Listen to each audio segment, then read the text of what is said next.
व्याख्या मुद्रां करसरसिजैः पुस्तकं शङ्खचक्रे बिभ्रद्भिन्नस्फटिकरुचिरे पुण्डरीके निषण्णः अम्लानश्रीरमृतविशदैरंशभिः प्लावयन्माम् आविर्भूयाद्दनघमहिमा मानसे वागधीशः। कृष्णाय वासुदेवाय हरये परमात्मने प्रणतक्लेशनाशाय गोविंदाय नमो नमः। संस्कृत शौर्यम् इति आमुखपटले सम्बद्धाः समेऽपि विद्वांसः समेऽपि जिज्ञासवः छात्राः सहृदयाः सज्जनाः एतस्य संस्कृत शौर्यम् इति आमुखपटलस्य संस्थापकः प्रबन्धकश्च डॉक्टर राजकुमारः समेषां स्वागतं वर्तते एतस्मिन् महाभाष्य व्याख्याने। मान्याः, साम्प्रतं महाभाष्यस्य षष्ठाध्यायस्य प्रथमपादस्य व्याख्यानं चलति। पूर्वदिने विभाषा श्वेः इति सूत्रं यावत् व्याख्यानं जातम् आसीत्। अद्य वः सम्प्रसारणम् अभ्यस्तस्य च अपस्पृधेथा मानृचुरानृहुश्चिच्युषे तित्याजश्राताः श्रितमाशीराशीर्तः एतेषां सूत्राणां व्याख्यानम् अद्य जायमानं विद्यते।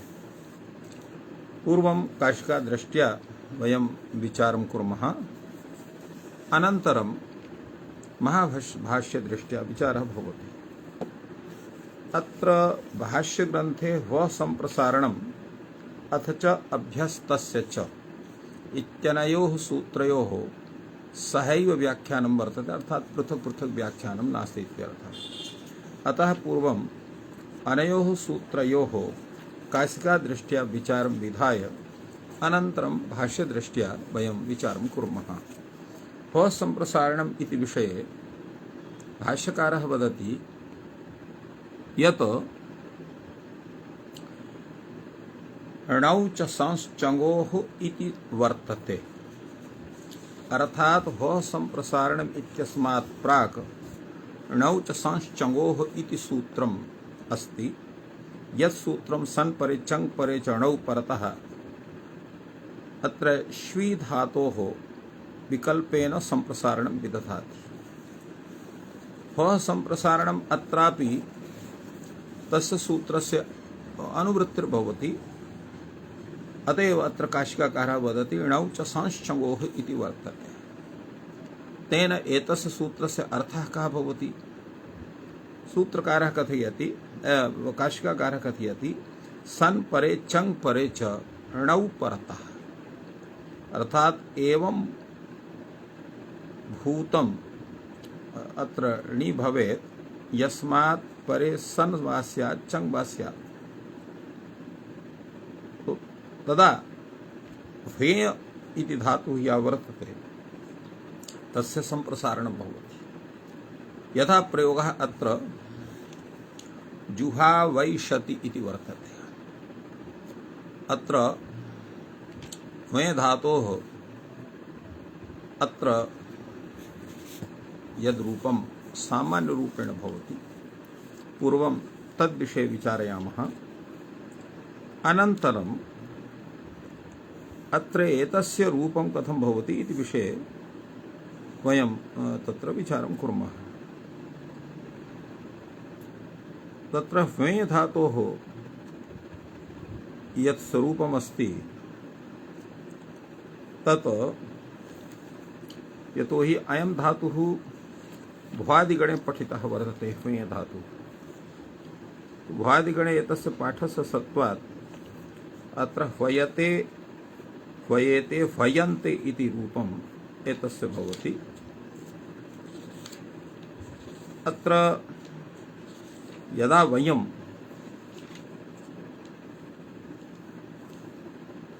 अत्र एतस्य विषये यदा णिच प्रत्ययं कुर्मः तदा एतस्य विषये तत्र ह्वाययति ह्वययति इति रूपं भवति। ह्वे स्पर्धायां शब्दे च इति अयं धातुः वर्तते। अत्र ह्वयते ह्वयेते ह्वयन्ति इति रूपं भवति, किन्तु यदा अत्र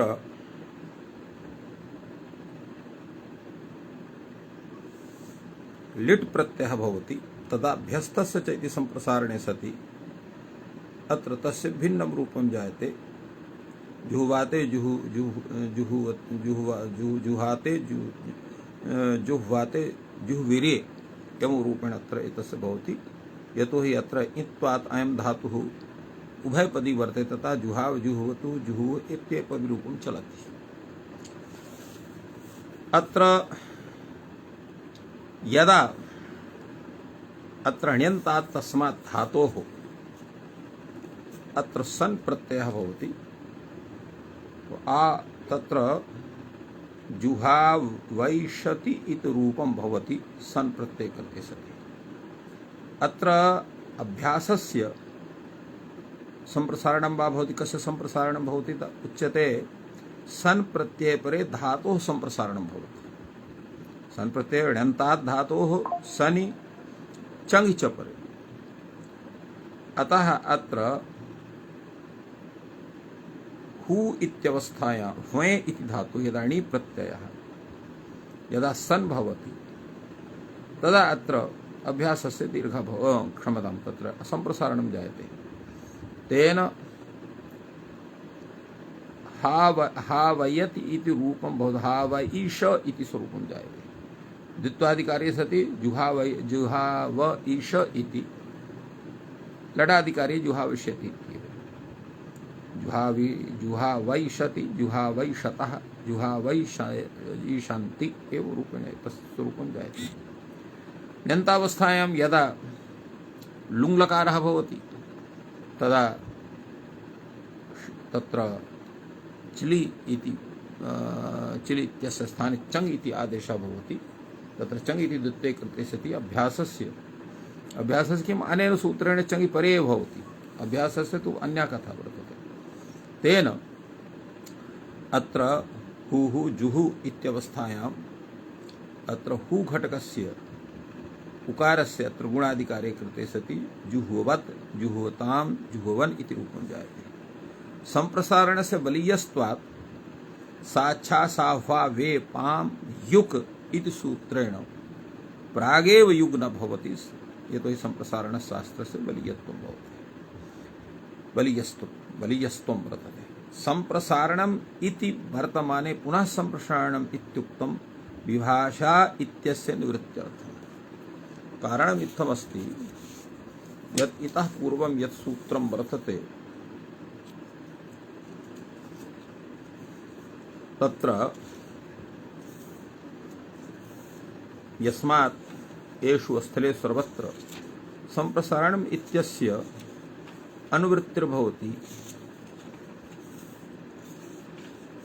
येन एतानि एतस्य उपरि स्थितानि सूत्राणि संप्रसारणं कुर्वन्ति, तत्सूत्रं वर्तते स्यङ्गः संप्रसारणं पुत्रपत्योस्तत्पुरुषे।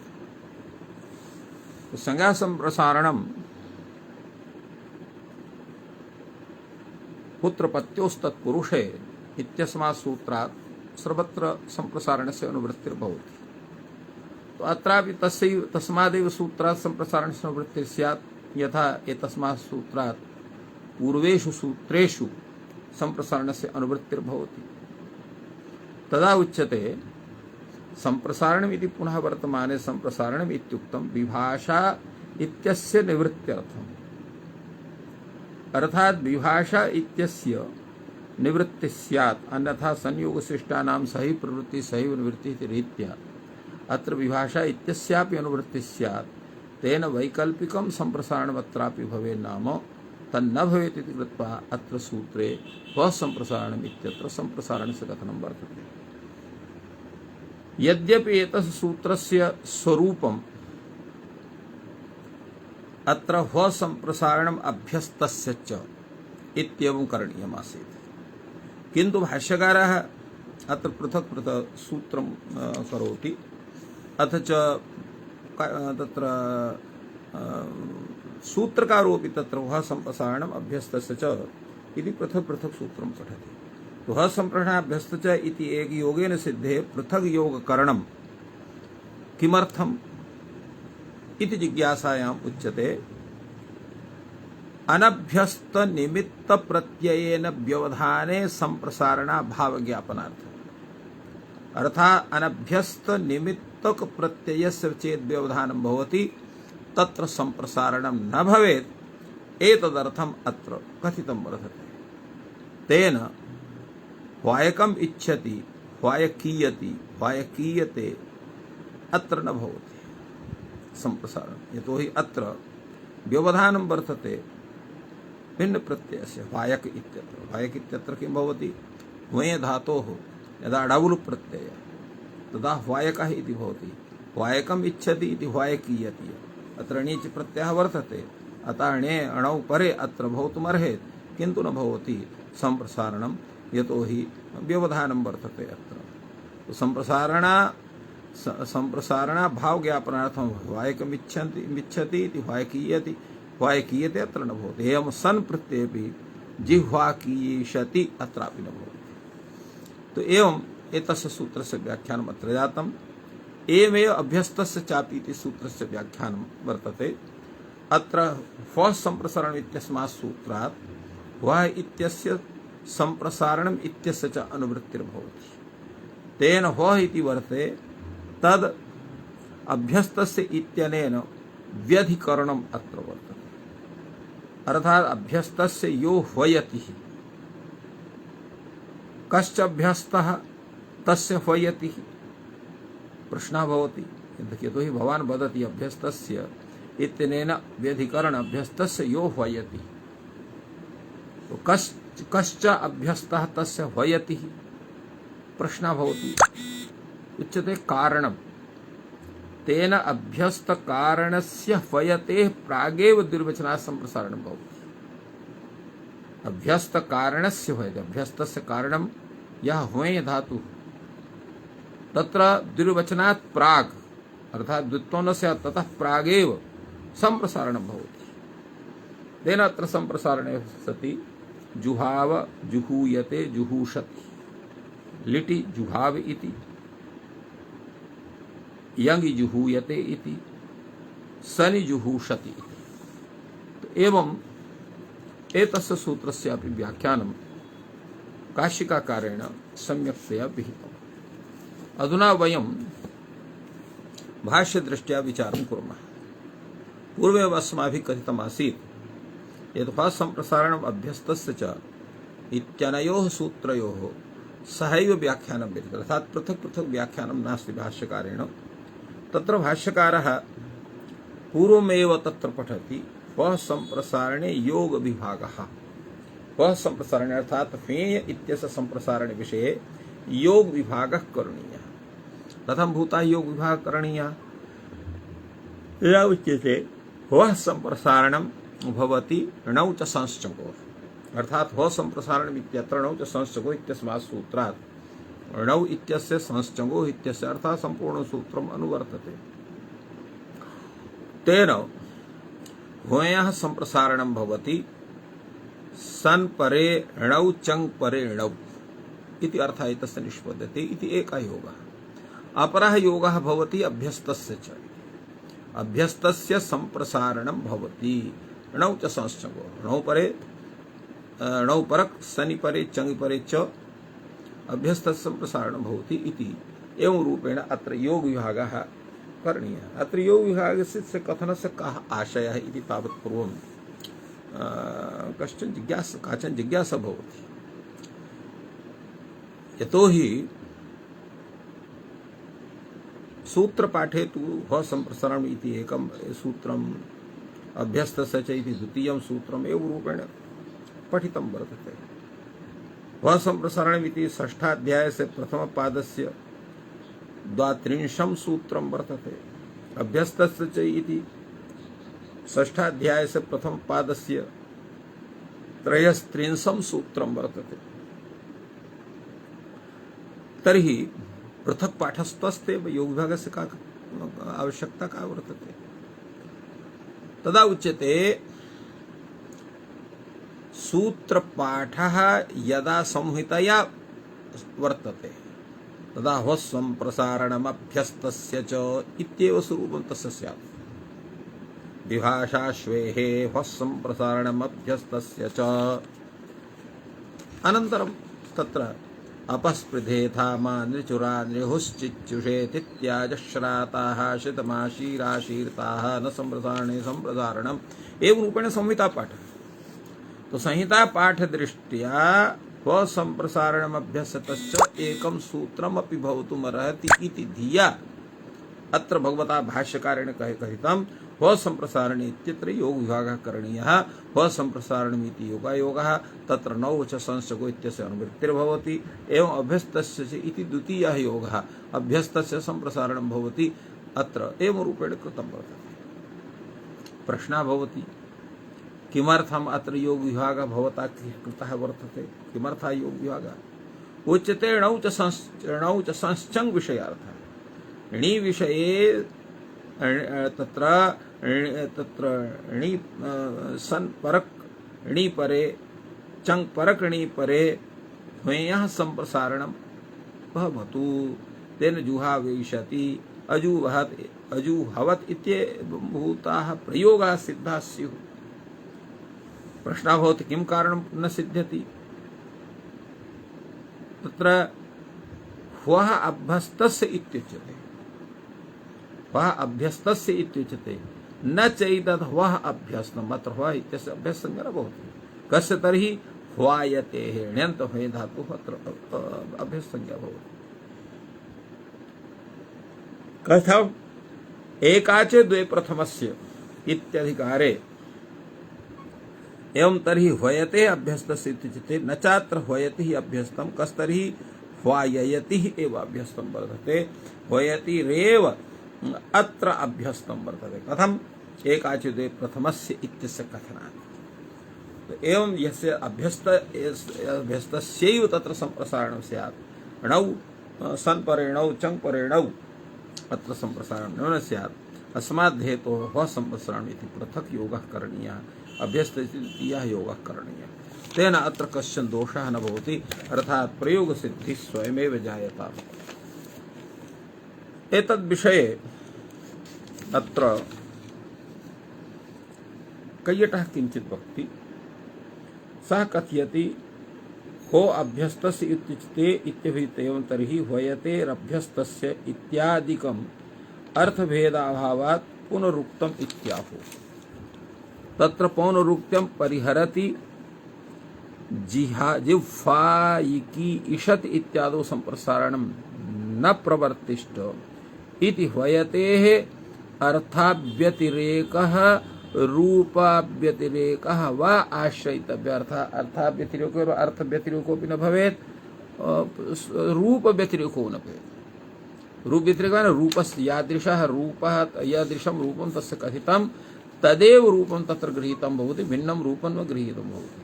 अत्र ह्वे इति धातुः वर्तते ह्वे इत्यस्यैव ग्रहणं स्यात् अत्र ह्वयक इत्यस्य ग्रहणं न भवति इत्यर्थः। अतएव अत्र तत्र पूर्वो ग्रन्थः अर्थव्यतिरेकाश्रयः उत्तरस्तु रूपव्यतिरेकाभावः।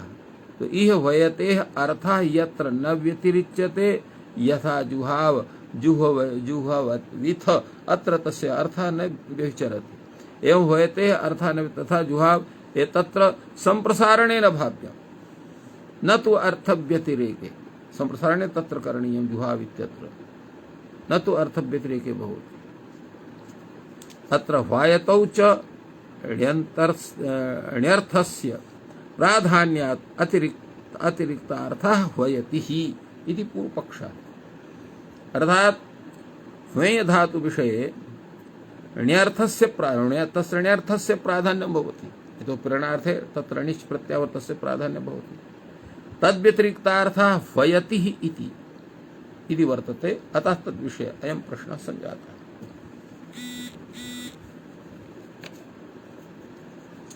अत्र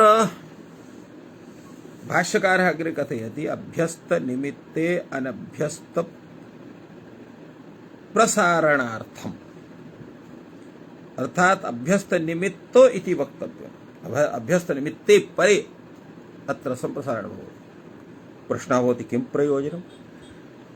उच्यते अनभ्यस्त संप्रसारणार्थम्। अनभ्यस्तस्यापि संप्रसारणं भवेत् नाम तदर्थम् एतत् करणीयम्। अनभ्यस्तस्य संप्रसारणं यथा स्यात्। कुत्र अनभ्यस्तस्य संप्रसारणं भवति?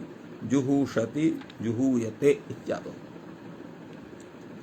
जुहूयते, अत्र जुहूषति अत्र सन्नन्त शब्दः, जुहूयते इत्यत्र यङन्त शब्दः, तत्र न भवेत्, तादृशं स्वरूपम् अत्र दत्तं वर्तते।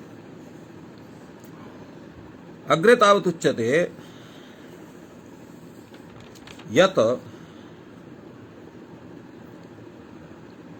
अभ्यस्त प्रसारणे ह्याभ्यास प्रसारणा प्राप्ति। अभ्यस्त प्रसारणे अर्थात अभ्यस्तस्य संप्रसारण विधाने अभ्यस्त अभ्यास संप्रसारणस्य अप्राप्ति स्यात्। अभ्यास संप्रसारण न स्यात् इत्यर्थः। तेन किं भवति? तेन न संप्रसारणे संप्रसारणम् इति प्रतिषेधः प्रसज्येत। तस्य प्रतिषेधस्य तत्र स्थितिः स्यात्। नैष दोषः उच्यते, अत्र दोषः न भवति। कथं न दोषः भवति? उच्यते व्यवहितान् न भविष्यति। व्यवहितात् तत्र दोषः न भविष्यति। अर्थात अवर्णहकाराभ्यां पूर्वः यण् व्यवह्रियते व्यवहितः इत्यस्य संप्रसारण प्रतिषेधः न भविष्यति इति वक्तव्यम्। अग्रे तावत् उच्यते समानांगे प्रसारण प्रतिषेधात् प्रतिषेधः। समानांगे नाम समान निमित्तके। तो समानांगे प्रसारण प्रतिषेधात् प्रतिषेधः प्राप्नोति।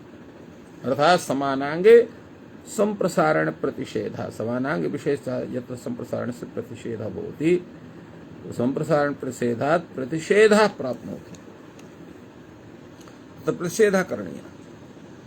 अर्थात समानांग ग्रहणं तत्र चोदयिष्यति। अर्थात समानांग ग्रहण विषये अग्रे तत्र कथयामः कीदृशं तस्य स्वरूपं भवति। उच्यते कृदन्त प्रतिषेधार्थं च। अत्र आक्षेप विषये प्रश्नाः वर्तन्ते। कृदन्त प्रतिषेधार्थं च अभ्यस्त निमित्त इति वक्तव्यम्। अभ्यस्त निमित्तम् इति वक्तव्यम्। कथं? कृदन्त प्रतिषेधार्थं। कृदन्त विषयकं तत्स्वरूपं न भवेत् नाम। अग्रे तावत् उच्यते यत् कृदन्त प्रतिषेधार्थं च अभ्यस्त निमित्तम् इति वक्तुं किं प्रयोजनं? तत्र ह्वायकम् इच्छति, ह्वायकीयति। ह्वायकं यथा पूर्वम् अस्माभिः उक्तम् आसीत्। ह्वे धातोः यदा तावत्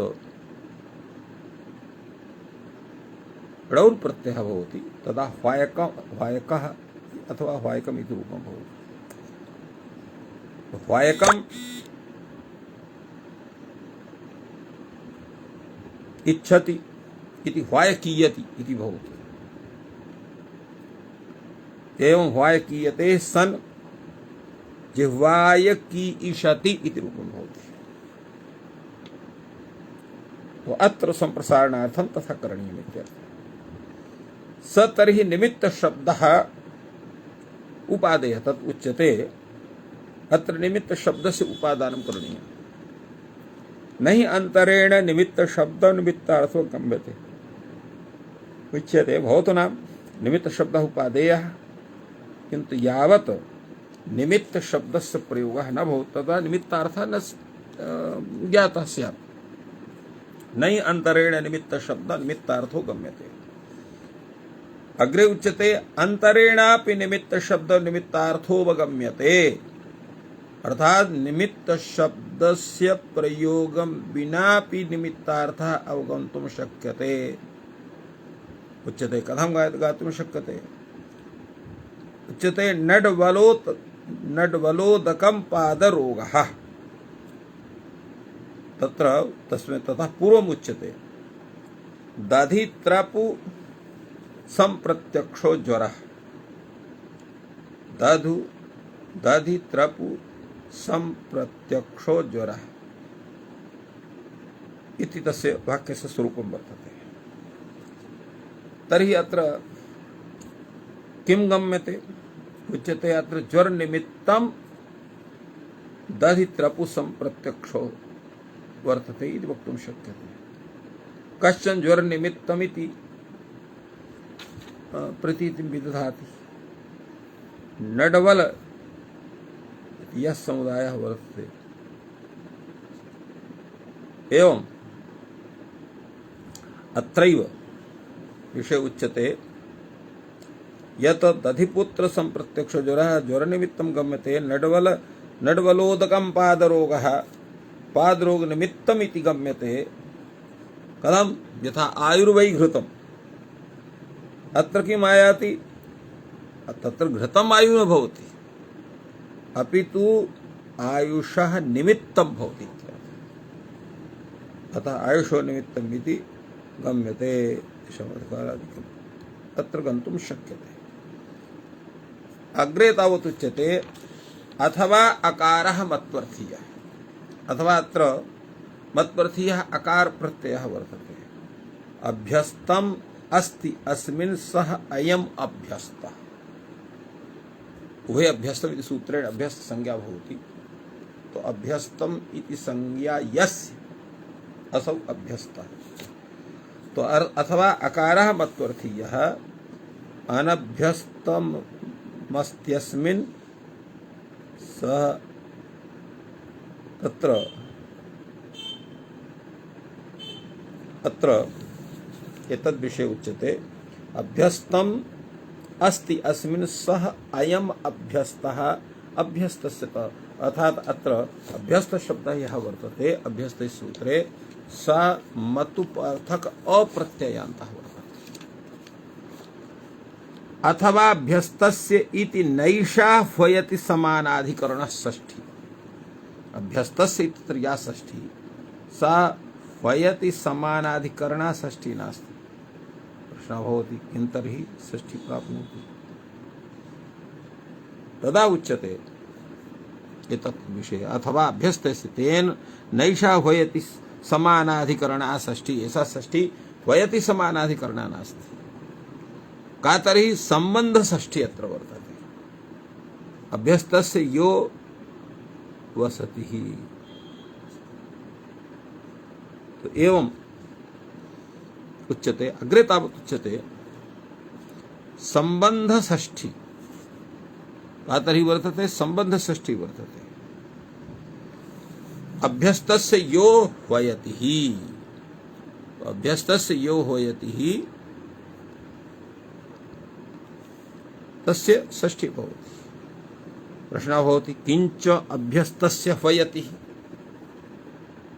तदा उच्यते प्रकृतिः। यः ह्वः अभ्यस्तः तस्य प्रकृतेः यः ह्वः अभ्यस्तः वर्तस्य यः प्रकृतिः वर्तते तत्र कार्यं करणीयमस्ति।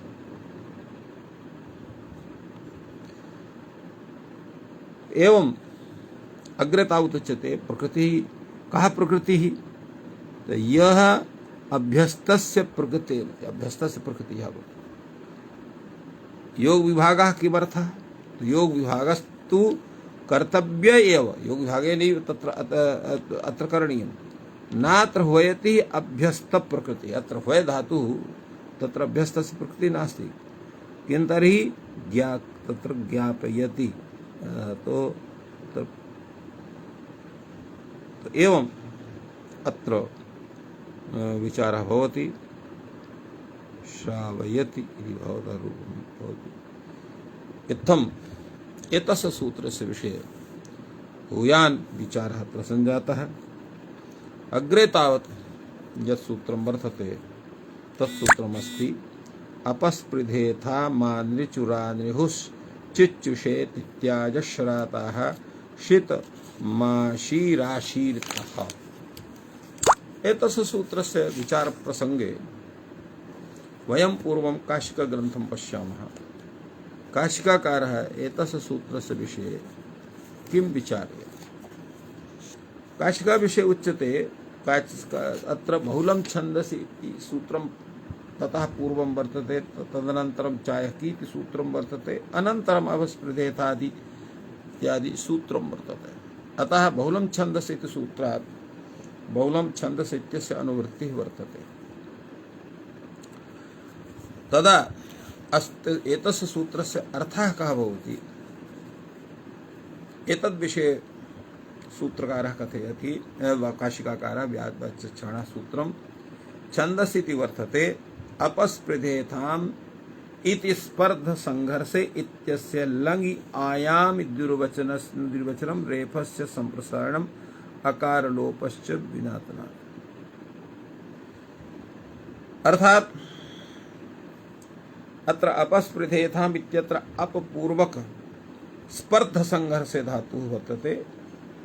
तत्र लङि आयाम आथाम लङ्लकारः तत्र आथां प्रत्ययः द्वित्यादिकारे कृते सति रेफस्य संप्रसारणम् अकार लोपश्च अत्र निपातनात् करोति।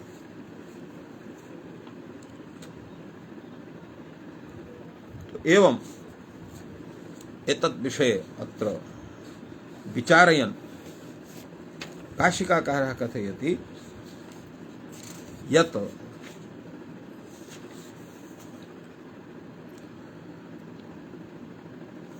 स्पर्धसंघर्षस्य लङि आथामि द्विर्वचनं रेफस् संप्रसारणम् अकारलोपस्य निपातनात् भवति। एवं इन्द्रश्च विष्णो यदपस्पृधेथाम् इति प्रयोगोऽपि अत्र दत्तः वर्तते। अपस्पर्धेथाम् इति प्रयोगः भवति। अपस्पृधेथाम् इति वेदे अपस्पर्धेथाम् इति लोके प्रयोगः भवति। अपरः कथयति स्पर्धेरपपूर्वस्य तत्र लङि आथां संप्रसारण अकारलोपश्च निपातनात्। स्पर्धरूपस्य तत्र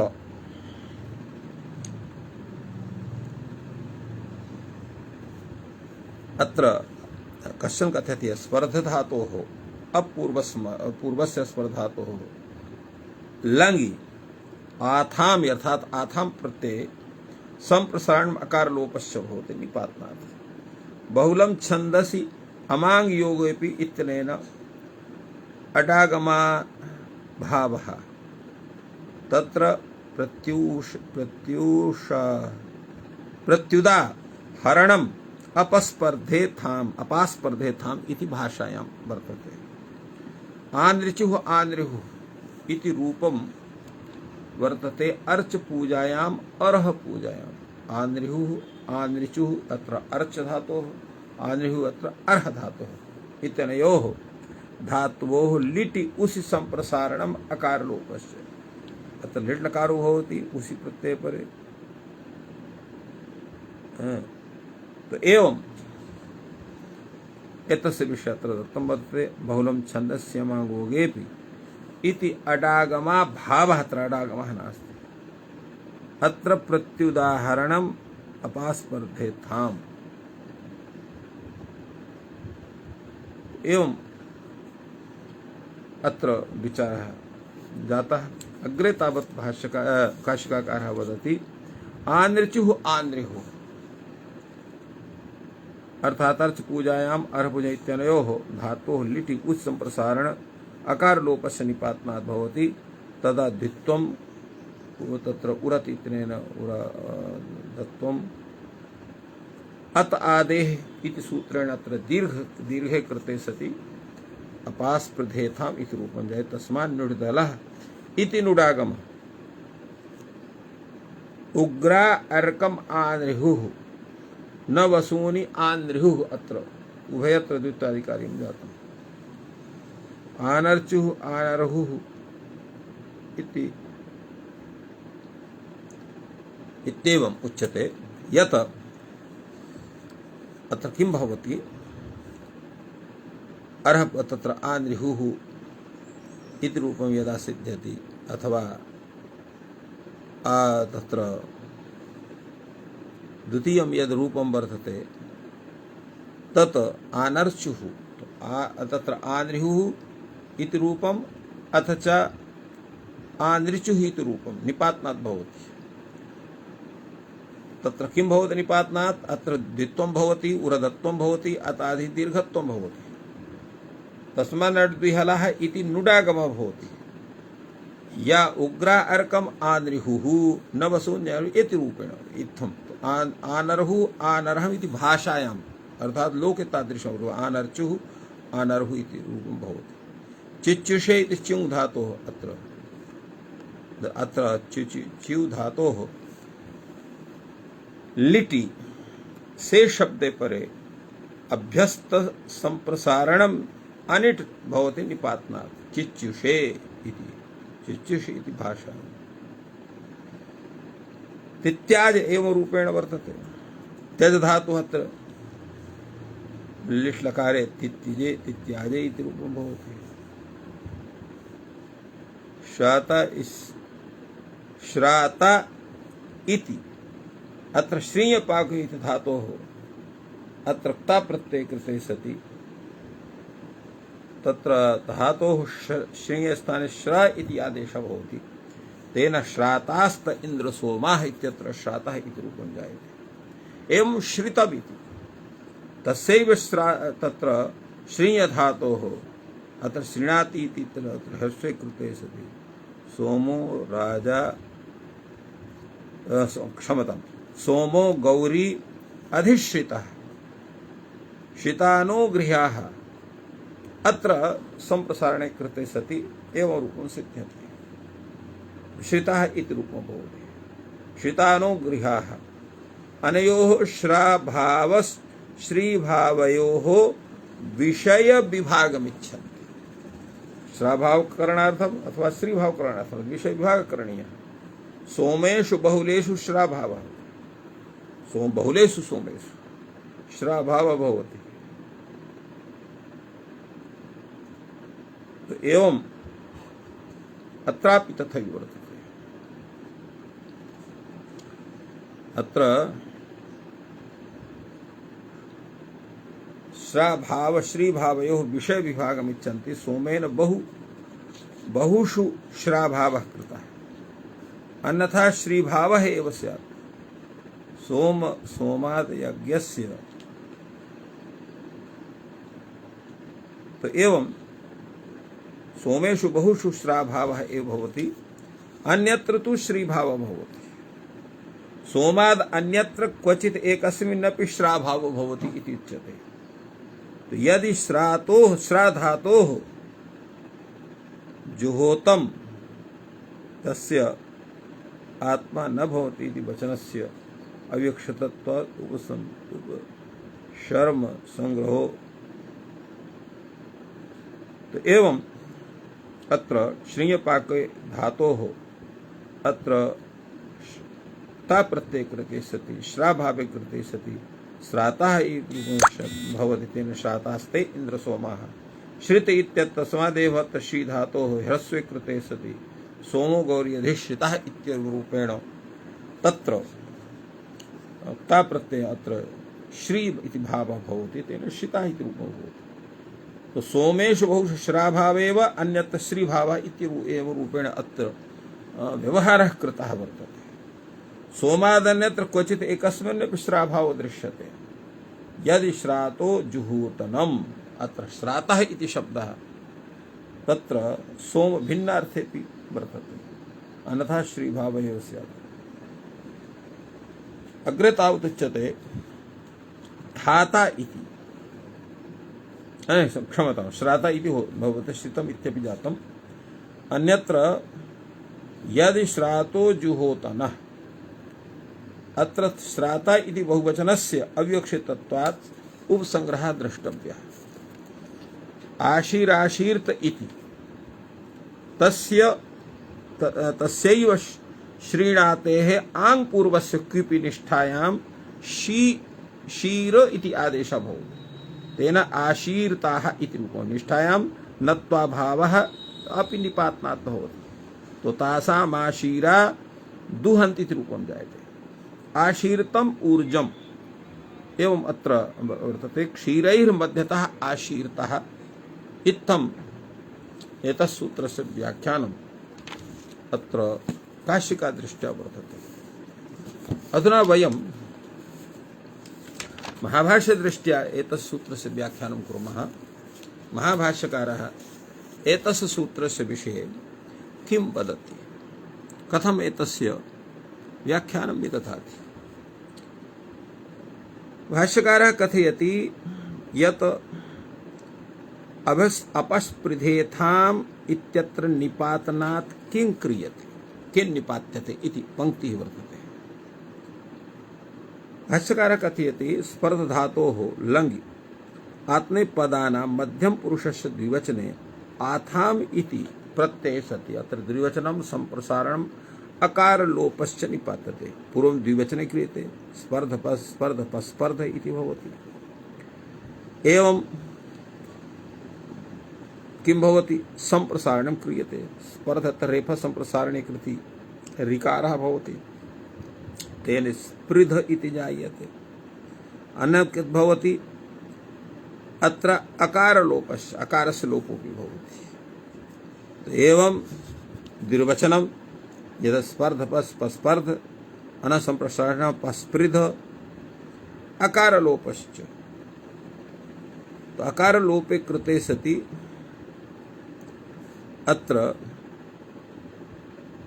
अपस्पृधेथाम इति भवति। इन्द्रस्य विष्णोः यदपस्पृधेथाम अस्पर्धेथाम इति रूपद्वयं। स्पर्धेथाम इति भाषायाम्, अपस्पृधेथाम इति छन्दसि प्रयोगः भवति। एतद् विषये अत्र कथयति भाष्यकारः। किं कथयति, श्राताः श्रितम् इति किं निपात्यते, अर्थात् श्राताः श्रितम् इत्यत्र निपातात् किं भवति। उच्यते श्रीणातेः ते अभाव श्रीभावो निपात्यते। श्राभाव श्रीभावो, श्राभावः श्रीभावः इति उभयो निपातं भवति। प्रश्नः भवति क्व पुनः स्वभावः क्व पुनः श्रीभावः। उच्यते सोमे श्राभावः अन्यत्र श्रीभावः। सोमयाग विशेषे तत्र श्राता इति रूपर्थः तत्र श्राभावः भवति, अन्यत्र श्रीभावः भवति। न तर्हि इदानीम् इदं भवति श्रितानुग्रहाः इति न स्यात्। सोम बहुत्वे श्राभावः अन्यत्र श्रीभावः, तदा उच्यते यत्र सोम बहुत्वं भवति तथा श्राभावः भवति, अन्यत्र श्रीभावः भवति। एवं एतस्य व्याख्यानं कृतवान्। तो इत्थम् अत्र एतस्य सूत्रस्य विषये केवलं कथं भूतं निपातनं कया रीत्या वा भवति, कथं वा करणीयं लोक वेदे, एतद्विषये तादृशः विचारः प्रसञ्जातः। अत्रैव विरम्यते। सर्वेभ्यो नमः। जयतु संस्कृतं, जयतु भारतम्।